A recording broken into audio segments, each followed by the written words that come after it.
How I don't ready can know. I be? I don't know. Rubbing things out of my eyeball. I don't know. You know, the Backpack Show, where we get pretty biological sometimes, don't we? Oof. No. I mean, No, not that often. It's not a that business often. success show. So I don't know how biological you get on a business success show. Well, now what if we're selling biology? I don't know. Oh my We're going to God. talk today about a couple things. We're going to talk about wealth. Specifically, we're going to talk a little bit about crypto stuff and NFT stuff because it's all confusing to everybody. So why not talk about it? My happy to see my parents here and Coach Woodard.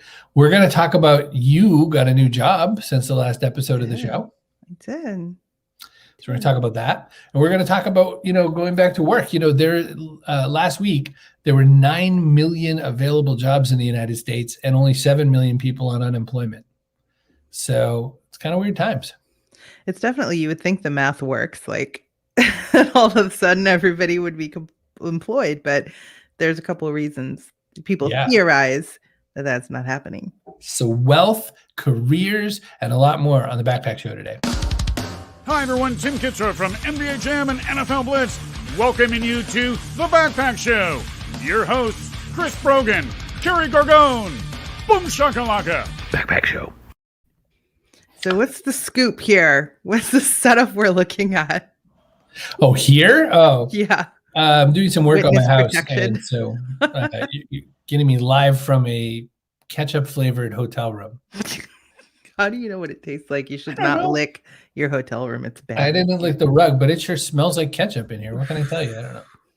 It would have been very appropriate for the last show.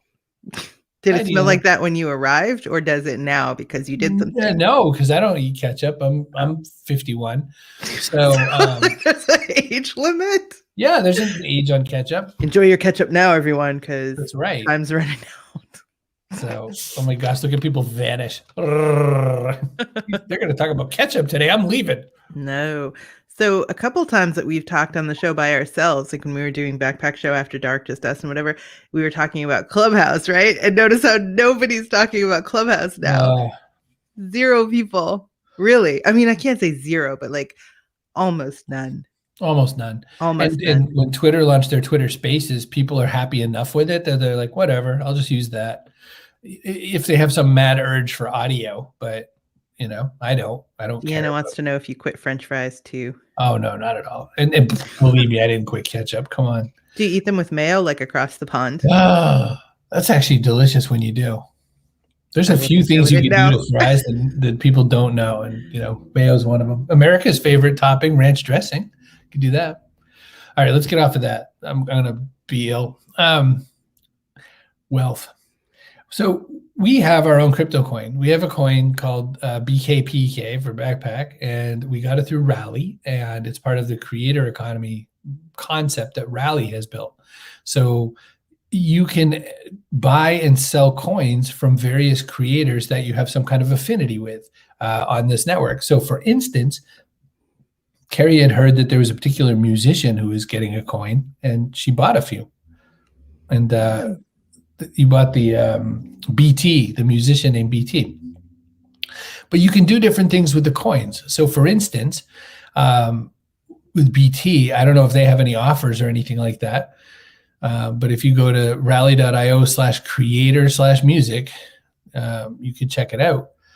And right now, for one thing, they have really good coin rewards. They have, so anytime you hold the coins, you're entitled to some amount of money as a reward through the Rally program. And then as they move along, there's an opportunity to take part in different things. On his right now, he hasn't set it up for anything. No, we have like a few campaigns, different but we things have. on ours, but so in Backpack, you can get an autographed copy of Trust Agents, which Jane bought one, Jane Morehouse, which I haven't sent her yet, but I will. We can do a website review on the show. You can sponsor a week of the show, which a lot of people have taken advantage of that. We've had a lot of weekly sponsors, by more than my monthly sponsors, which I thought was fascinating. Well, what's funny to me is the people that buy weekly will buy weekly and weekly and weekly and weekly, which would equate to monthly. But I don't know. It's just interesting. Well, it's less money, it turns out, because I only charge $50 in Backpack coins for a week. I charge $500 for a month. So they're smart to do it, except that they have to just remember to keep buying it. So what this really is, what Rally is doing is it's tied to if you've heard of Ethereum, there's like Bitcoin, Ethereum, and there's like Dogecoin and a bunch of other ones. The Rally coin is like tied to the value of Ethereum. So if Ethereum goes up, Rally goes up, whatever. And Rally has created like a walled garden in which all these creators have like all our coins are tied to Rally coin. So we have like our own named coins that are like on the same, I don't know, value exchange. Same little network. Whatever. Yeah. But then they become worth more or less, so for instance, Brian Fanzo's coin might be double the cost of my coin right now or something. Or we should check. I might be worth more than Ann Handley or less than Ann Handley. Oh my gosh. Ann is kicking our ass. Is she really? I'm pretty sure. For a while, she wasn't. For a while, she was just sitting there in the dust. But, Oh, here's Jeremiah. His is good. So his is worth 10 US bucks. So the thing is, it's not like, hey, I have a coin just to have a coin. It's a community building thing. And I think we've all known for a long time that community is where everything is going. Like people aren't looking at influencers anymore, except as part of their community. Like the reason we value their opinion is because we relate to them and we feel like we're part of their like universe, part of their community. Like we matter to them. And so their opinion matters to us.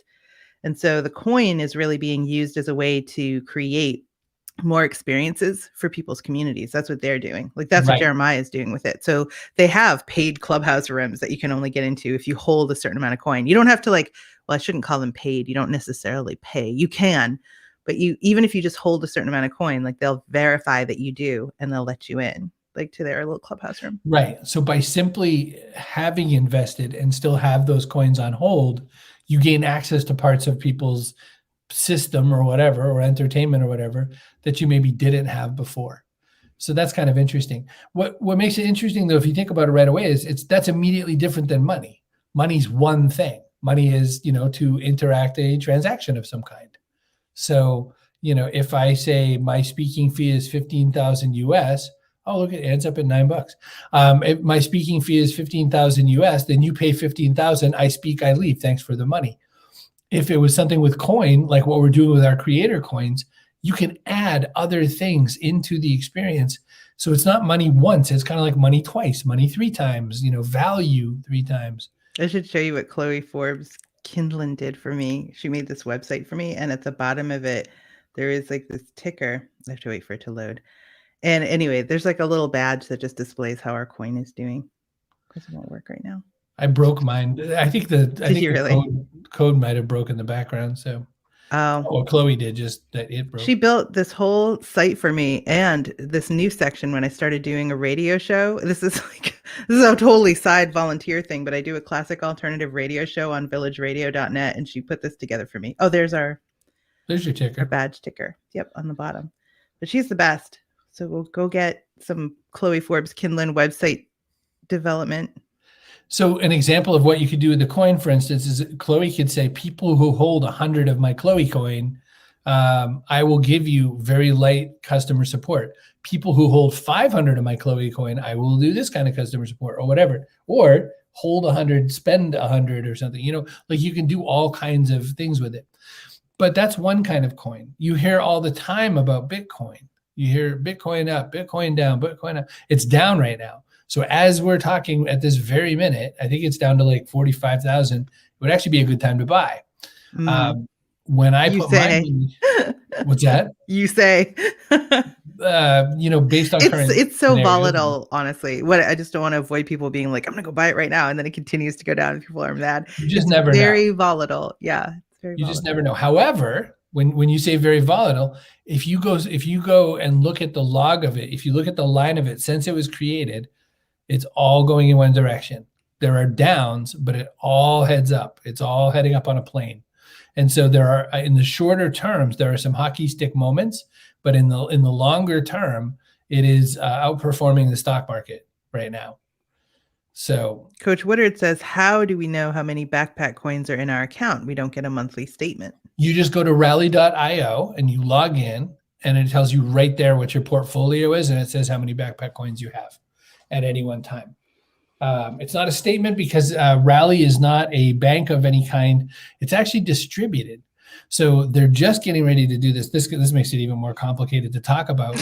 but they're just getting ready to do this where there's not even a central entity for Rally. It's just the people with coins get to vote.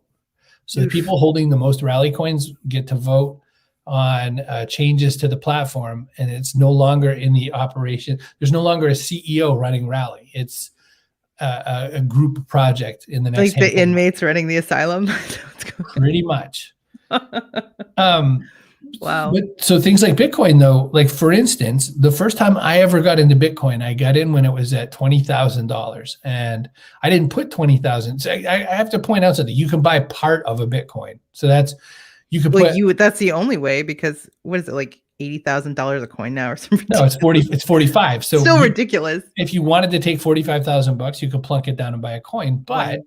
What most normal mortals do is they put like 100 or 500 or $1,000 or something in, and then see what happens. It's like an investment, just like you can buy parts of a stock at the stock market. So when I first ever bought it, Bitcoin was at $20,000, and I put in, I don't know, like $500, and then like a week later it shot to 40,000.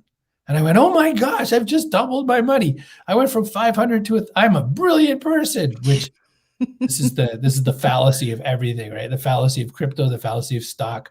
When the market just does what the market does, you can't take your credit for it. So or blame. If I were smart at 40, I would have just pulled it out and said, look at all the money. I just doubled it. What I said was, I'll keep waiting because it's going to keep going. And it didn't. It went down to 15. It went below the 20. So I suddenly had less than what I put in. Then I waited till it hit 20 again, and then I pulled it out like a scaredy bear, like, I've done the worst thing. And then I took it out. So this is all whatnottodo.com. And then this last time I put most of, and I don't have a lot of money in it. I have a few $1,000, but I put most of that in when it hit 35,000. I was like, oh, wow, it dropped to 35. I'm putting my money in. Now it's sitting pretty steadily at 50. So now that I saw it drop to 45, now my brain is like, oh, maybe I should get some. So that's another thing to think about with these crypto coins, is that the value goes up and down. Well, there's a couple of things to think about. I want to talk to you about it, Kerry, because I'm excited about it. I'm a little bit like, what's the word? I'm an evangelist about it. What's your take, and how's your experience been with operating with the Coin de la Crypto? Making it do anything useful is really freaking hard. Like it's cool and everything first of all, I would not put any money in it that I could not afford to lose. Right. I just Coach wouldn't. said that, and that's a good point. And so I have very, very little in it to begin with. Mostly I have what like other people gave me or sent me, and that's what I keep in it. And that way it's an interesting experiment. And when it goes way up, you're like, wow. Oh, actually did buy a little. So I had some crypto coin somebody had given me, and I moved it into music, that music coin that we saw at BT. And I want to say I put like $60 in. And so all of a sudden it was worth $350 like the next day or something. I mean, it just exploded. And I'm like, cool. So on a micro level, as somebody detached, that's very interesting, right? I have also seen wild fluctuations in my portfolio value overall when a crypto coin that we're tied to, like the Ethereum, will take a hit or something, everything drops. And I'm like, wow, that would suck if that was like my actual money. And so I guess at this point, it's purely an experiment. I think there's ways to use it that have value for your community. Like, for example, like I said, I wouldn't have any crypto if people hadn't given it to me to start with. So when creators gift their coin to people in their communities, we're giving people the chance to check it out for themselves and see what crypto can do, what it can't do, where it's complicated. And the more people that have it and try it, the more useful it will be. Like the fewer obstacles and barriers there will be, because there'll be more incentive for business people to come up with ways to make it easier. Now, there are different software platforms that allow you to try, looking at it, using it, doing different things with it and all that. And so one example, it was my dad who said that. I thought Coach said it, but my bad. One thing that I've done is that there's a platform I find is very useful called Coinbase. Coinbase. And I found that that's really useful because it kind of walks you through things. Every now and again, it'll say, are you sure you want to do that? Because, it doesn't seem like a good idea. and that kind of a thing. And it also makes it a little bit easier to transfer between coin types. So for instance, Kerry and I's project, the backpack coin, is on the Rally network. I can take Rally coins out of our project, bring them to my Coinbase, and then turn them to other coins like Bitcoin, or put them in my bank. So be careful though. Like there's some stuff that you wouldn't even think to ask, like crypto wallets, which are separate for like your Coinbase account is private. But if you create a wallet so that other people can send you stuff and you can do more things with your crypto, then the transactions and stuff might be visible to other people. And the balance you can scan your wallet and know your transactions if they know your wallet number, which is a complicated, like 36 character wallet number, but it's doable because we showed how to do it. We showed how you could scan a wallet. And theoretically public in terms of visibility. And that's true. Which is very counter to banking as we think of banking, like for pretty much all of history. It's been much more private than that. However, it's just as discreet because it's tied to a number, not a name. It's not Kerry Gorgone just got 100. Ooh, except now it is because I have kerrygorgone.eth. Right.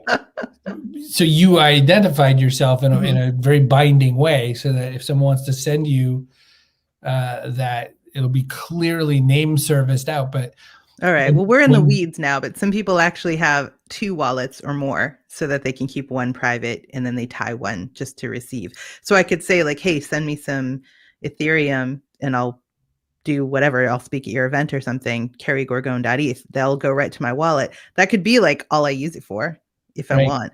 Then I could have a whole separate wallet where I do other things, like whatever things, I don't know. So your drug dealing, could go for something different wallet. Seriously.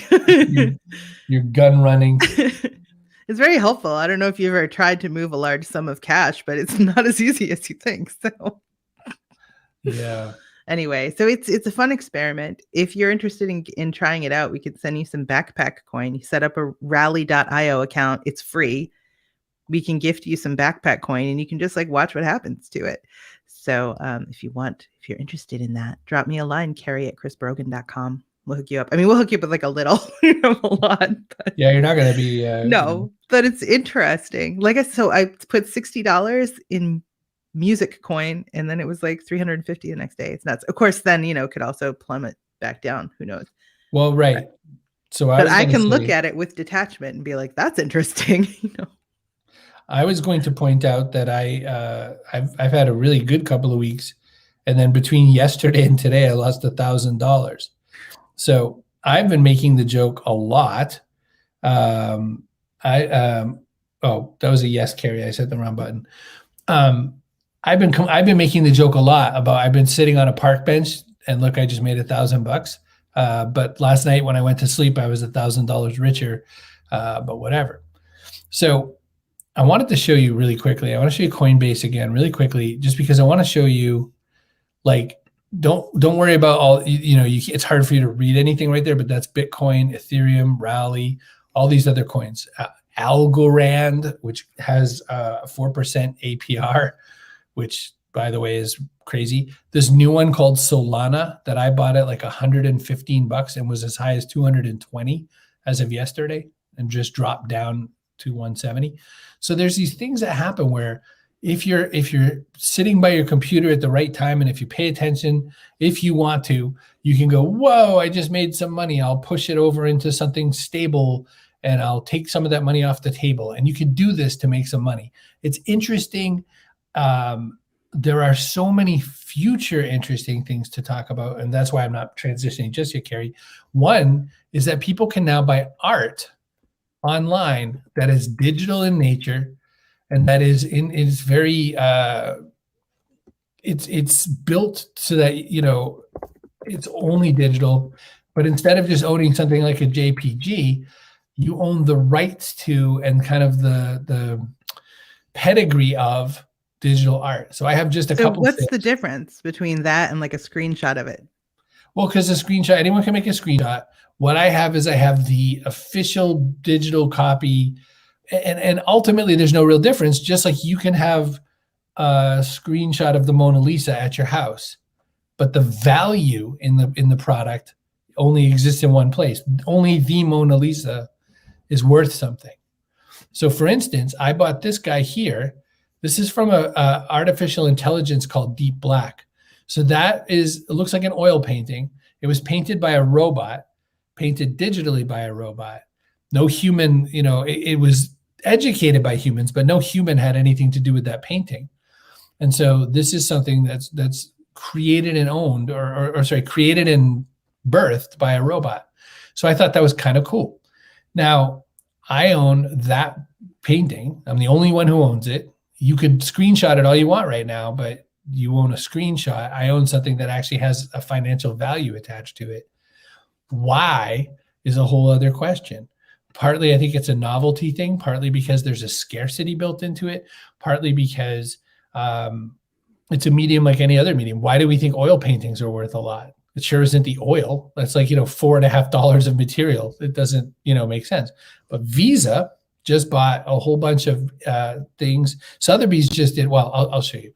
So Bored Ape Yacht Club, things you never thought you'd ever type into a browser. I don't even know. Since I had kids, I've said and typed some very weird things. So Sotheby's just had an auction of some of these NFTs, as they're called, non-fungible tokens. The Bored Ape Yacht Club sold a handful of their paintings on Sotheby's for $24.4 million. Somebody with a computer who said, I'll put a hat on this one and a sweater on that one, made $24.4 million on those pieces of art. Visa just bought one. Visa has an art library, an art collection. As part of their assets, Visa has one. They bought one of these for $1.2 million, and they consider it a sound purchase. Well, the minute you see a company like a Visa do it, you go, maybe I should think about this. Yes, but like I said, they have $1 billion to do whatever the hell they want. And if it turns out to be worth nothing at all, it's no big deal. Different for, the average person. So when you look at these, now there's NFTs, just like there's every other thing that they cost almost nothing. And they're from people you kind of never heard of, but they're cool and maybe they'll be worth something. Like I would take a chance on one of those. I'm not going to drop a sizable amount of money on one, like in the hope that it's going to be something that matters later. Like, I don't know. And yet last week, a guy who had bought one for $3,000 cashed it for $1.2 million and put his two oldest kids in college all the way through, paid cash. Good for him. So well, I'm trying to be a little counter to your point of, we're all, Eeyore and we're not going to make it. Like that guy. I'm not saying that. I'm just saying, be reasonable about it. Why your expectations? He wasn't. He was an idiot. And he made $1.2 million being an idiot. There's plenty of other idiots that ended up broke as F. 100%. So just saying. 100%. We have to have both. Yes. All right, we can do some ads, and then we'll cover some stuff. So we're going to talk about career stuff, including that Kerry has a new job. I don't even know if. No, I should just buy an NFT. Forget this job thing. Hey, want to make a show like this? We're sponsored by StreamYard. You just have to make a show really quick and easy with this great software that lets me do it from a hotel room with barely any gear. See Brogan at me, so you don't even know what you're laughing at yet. You're just generally laughing at this point. Yeah. We're sponsored by Presearch. It's a search engine. It's great. It's a counter to Google if you don't want to have Google. This also has crypto coins. You can earn crypto rewards just by using this thing, and you can use those rewards to stake certain search terms. And you have to be logged in. Once you're logged in. I'm currently not logged in, by the way. I just looked. Hey, Dot Online is who sponsored this website of ours, the backpackshow.online. I do work with these guys, but if you go to cbrogan.me/online, you can get your own domain from them for $1. Just enter the code Chris, all caps. Make sure it's all caps. Promotional rate. Hey, do you like audio podcasts? I sure do. You can use castos.com to host it. It's a good place to have a podcast. Funny. It's very easy. They make it very easy to host your audio podcast and syndicate it to all the places. So if you're not super looking to get real technical, then castos.com is the way to launch your podcast. Boop. We did it. Kerry O'Shea Gorgone, there's a rumor circulating that you, after 8 or more years, left the fold at Marketing Profs and now work at some new upstart kind of corporation. What's going It's on? an upstart. I think they've been in business equivalently long, I think, but in operating in sort of parallel universes. So I was with Marketing Profs for 8 years. AppFire has been in the kind of Atlassian ecosystem for, I think, at least as long as Marketing Profs has been around, but they've changed kind of what they do and how they operate, but they've been around. So what I'm excited about is they're making a content hub for the first time. So AppFire is like an umbrella, almost like an umbrella brand. There's tons of apps that work in the Atlassian ecosystem underneath the AppFire umbrella, like these award-winning, amazing apps, the Bob Swift brand of applications, Jira, a bunch of others that you'd have heard of, and Confluence. And anyway, so there's content relating to like all of them here and there and everywhere. So we're going to make a content hub. And I was just like, that's exciting. I like building new things. So you're going to get the opportunity to put together education and information, or like what kind of stuff are you building? Well, so there's what exists currently that just isn't easily accessible to everyone who would want to know. So putting that together and making what we have already available to people. And then also creating, master classes on things that people would be interested to know about, like how to automate certain systems or how to use certain apps, how to make them work with other ones and put them together. So some of that will be happening. Whole lot of things going on there, but it's all designed to help people who use these hundreds of apps use them more easily to do more things than they realize that they could do, and to helping people. It's what I've always done. It's giving people the things and information they need so they can do the things they want to do. That's pretty interesting. The world's changed a little bit since the pandemic. Your last job was obviously long before the pandemic. What's changed in the world as far as how the hiring process went? What's different from, this time around versus the last time you were the boss? Oh gosh, so interesting. So for one thing, I mean, remote is not necessarily the selling point like it used to be. A lot of businesses now are remote. So I think people who would have stayed put for a remote job just because no other job was going to give them the chance to work wherever they wanted, that's not the case anymore. So businesses are having to realize that they're going to see some attrition. Like people are going to jump ship because now they can have that same benefit someplace else. So you've got to bring more to the table than just being remote. And so that wasn't like, I mean, that was almost like it was like table stakes. Like, yeah, we're remote. Like that was one, like the first kind of hurdle to overcome. And then there was so much more. It was like, here's our company values and what we're about. And that matters to me. And I think it matters to everyone. Here's what we're trying to do. Here's what it's like to work here. And I think all those things matter. So there's just a lot more power in the hands of the job seeker now than there used to be. Interesting. Certain companies talk about their values, and you can kind of get a smell of whether or not you think they run or don't run by their values. Do you think that's going to matter more, especially as kind of newer generations of people come on board to different companies?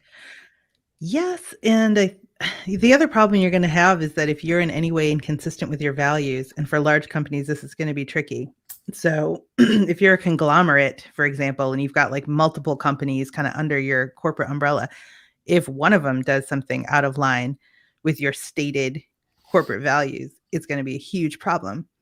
So it's easier than ever to figure out what people are really about based on what they do, and what companies are doing is very visible and highly publicized. So you're not going to get away with anything, I guess, is what I'm saying. It's very easy for people to sniff out if you're not actually committed to trans rights or sustainability or whatever it is you said you were all about. Like, it's way too easy to tell if you're not now.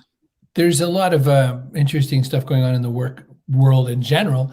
The United States, for instance, put out their unemployment numbers beginning of this week and said that there's over 9 million jobs available right now, and there's only 7 million people on unemployment.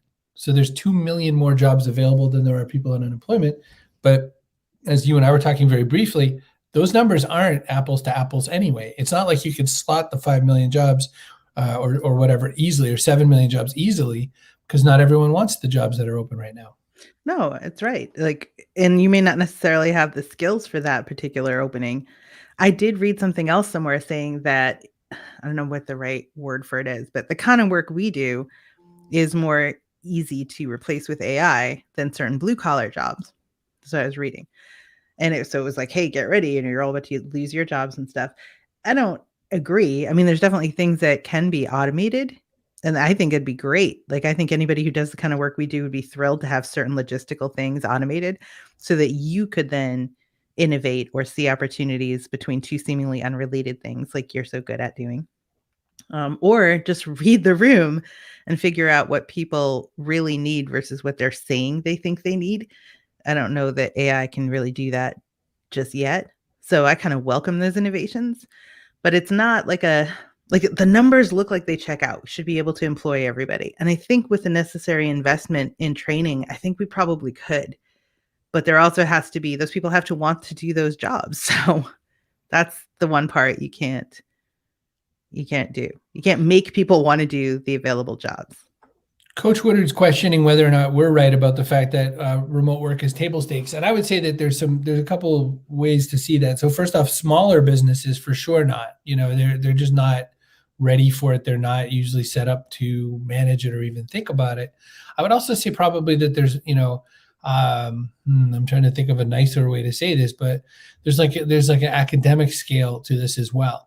Even Marketing Profs, which is a very small company, is a remote work company because there's a lot of academic minds there. There's a lot of really smart, philosophical kinds of people who can comprehend the concept that your butt doesn't have to be in a chair in an office space to do collaboration.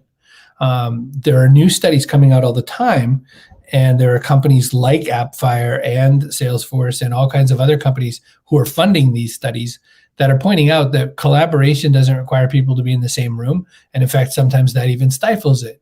Because if you've got one chatterbox and you've got somebody else who's got great ideas, who's not getting heard as much, that's just the same as, there's just no value for them being in the room. There's a lot of times where face-to-face is not necessarily the win that everyone thinks it is. And it continues, and I hate to say it, it continues to slot on age-based demographic lines too. There's a lot of built-in prejudice against people working remotely based on certain ages as well. There's also the question of, when I say it's table stakes, there's a question of who right now is resigning. When we talk about the Great Resignation, like who is actually leaving their jobs and Right. why to go do something else that's more fulfilling, if you want to call it that. For them, remote work is almost always table stakes. Like, they're not making a big life change because they want the same old. They're making it because they want more and better. And maybe because during the pandemic, they got a taste of what it's like to have a little more agency, and they found it suits them. So for them, it's absolutely table stakes. And I think a lot of companies that have been forced into it are now discovering that it can work. I agree. And again, not to make this a big ad for AppFire, but I mean, a lot of their tools and everything like that are about that: workplace automation, remote management. They have a whiteboards app that you can use and draw on a whiteboard across multitudes of places at the same time with multiple users. And so you don't have to be in proximity. So they're so well organized, which Right. I feel like I have to say. So for a company that has, hundreds of brands or 100 plus brands within it, it's a very branded, organized onboarding experience where you learn all about the company, you learn about how to collaborate, the things that we use and all that kind of stuff. It's all laid out for you in a way that makes it possible for you to join the team and become productive more quickly. I have never seen an onboarding that organized. I feel like I have to say. I remember when I was onboarding people at my wireless telecom, and we'd have to go find them a computer. We'd forget sometimes and not order a computer. So in the way old days, there was a call center the next building over. We just run into the call center when they were on lunch and just steal one off someone's desk and bring it back. And then So a real live operator would come back to their seat and be like, "There's no computer here You're anymore." unbelievable. You are. Yeah, we were bad. So You were. I feel like your parents definitely taught you better than that.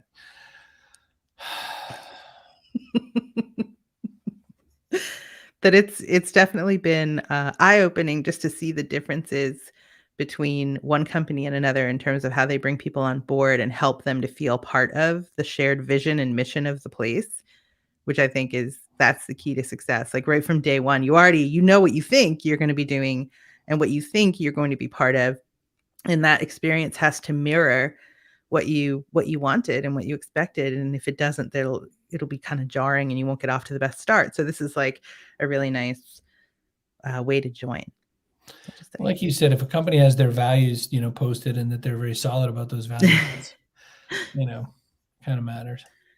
Well, yes. So people are going to wonder what they are. It's not unlike pricing. Like some companies still don't put their prices on their website, not even like, not even an explanation of how they figure out prices. So like, hey, it could be 10,000 or it could be 100,000. Here's the things that affect it, like something, anything. And a lot of companies don't do that either. And you always find that information like posted second, third, or fifth hand somewhere else. It's the same with values. Like people want to know what you're about, and they'll try to piece it together for themselves if you don't. So like your most visible employees and what they're doing online will become what people think are your values if you don't take a more purposeful approach. What do you think people who are paying attention to the Backpack Show today should take from your experience of coming over to a new company?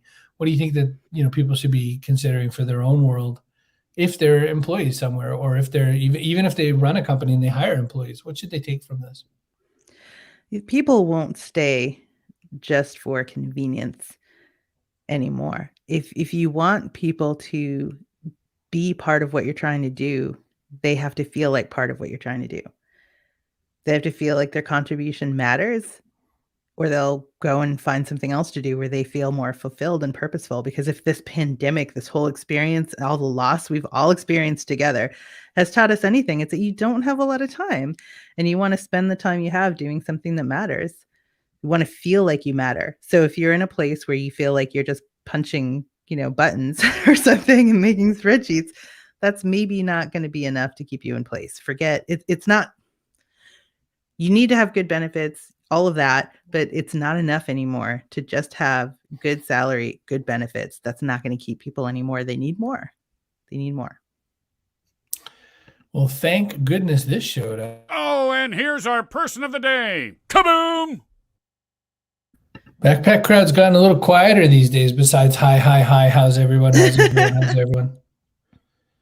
So funny. Chloe Forbes Kinlan is our person of the day. She is.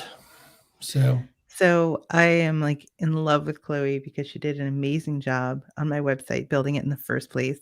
And then I said very nicely, hey, so I dropped one show and I'm doing this whole other show. Can you show me like how to kind of swap them out? And she just did it. She just did it. And then was like, ta-da, it's done. And I was not expecting that. And it was a wonderful and lovely surprise. And she won't be doing that going forward. And she made a donation to villageradio.net because you can actually donate. It's all volunteer. The DJs are all volunteer. And you have to pay a licensing fee. Obviously, the station does for the music. So anyway, they take donations for that. And she donated. And I was like, Chloe, you are a wonderful person. Deanna points out it's big in terms of creating a company culture and company values, in terms of people thinking that a company value is what an individual employee is posting. Yeah, I mean, that's the thing, though. If you're going to join a company, you have to adhere to their values. If you don't, it's a weird thing in two ways, right? It's a weird thing, like, why would you want to work with a company where you don't agree to their values? Except, well, I don't know, I need a job. If this last year taught us anything, you don't. Like, you need a job that you can align with. It's the biggest change over the last year, I would say. People are looking really hard at companies they're interviewing with now. Like, I actually had a friend of mine who used to work together. Somebody reached out to her to ask about her experience working at our previous company. Like, they're finding online. They're hunting down ex-employees. Yes, yeah. Right. And so the more visible you are, the more findable. So when I say there's nowhere to hide, like, there's nowhere to hide. So you're going to have to be better. And we've talked about crypto, right? And it's very early days for crypto. It's very speculative and all of that. But it is also a really powerful tool that we now have that we didn't have before for creating like our own economic, ecosystem that operates independent of any one employer. Like, it gives you a way to monetize lots of little things and get paid and have like an income stream, not just from one place, but from like 17 different things you do. So you're not just competing with other companies anymore for paycheck to paycheck workers. They have like a whole other way of living. And now you have to be more fulfilling than that, than doing like 17 things I kind of feel like and hustling. And like there's pluses and minuses to both, but recognize it's a whole different playing field than it was.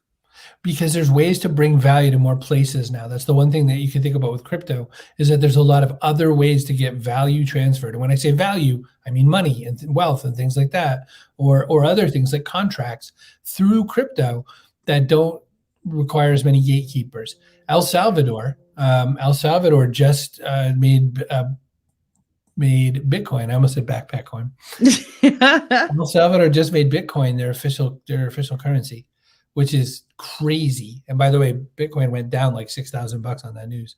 But I can tell you that it's a big deal. So it's early days in a lot of ways, but you do not have permission to ignore it.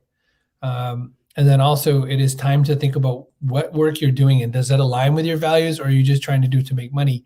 Because you can make the money and align with your values at the same time. But see, so now Deanna's like, hey, that could mean there's more social media policies from HR. See, I disagree. You're not going to put muzzles on your employees. People will just see you trying and they'll think less of you for it. Meaning if the person's speaking counter to the value? If the person is saying, so I'm not saying hate speech, like then you terminate them and whatever. But you can terminate people for any reason or no reason most of the time, unless they have a contract. So you don't need a social media policy for that. To me, that says like, hey, we're going to control what you say on social media about things that may or may not relate to work. And that's not someplace I think any of us really want to be. It's pretty dicey.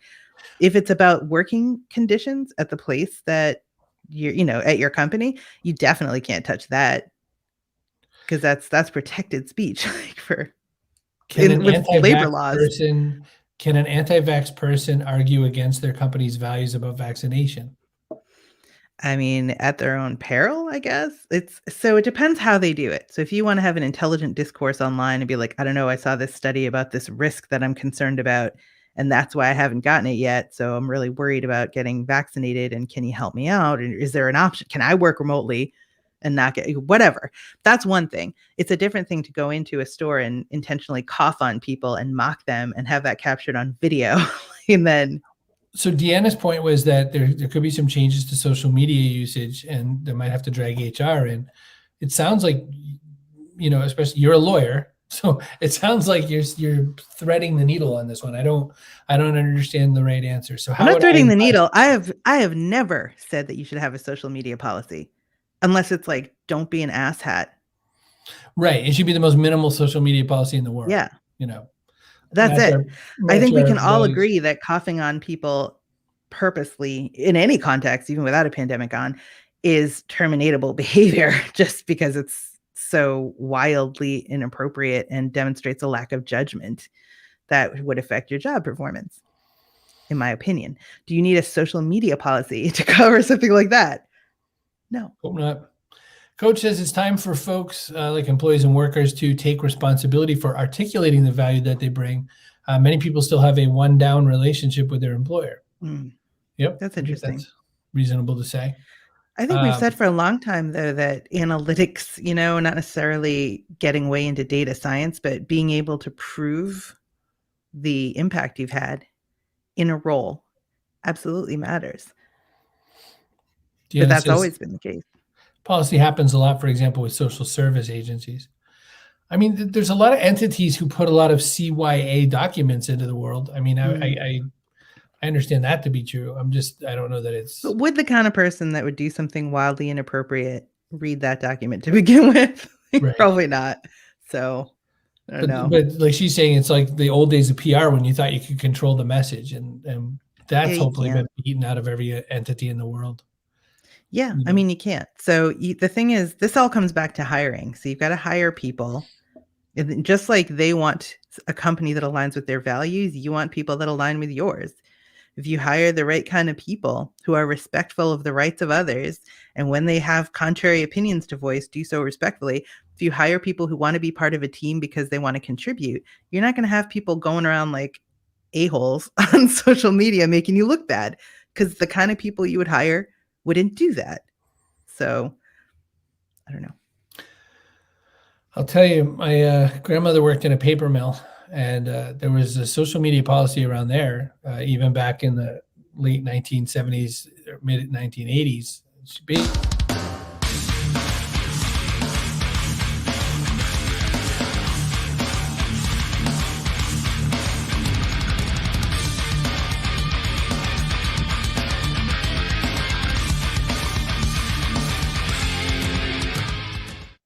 She was like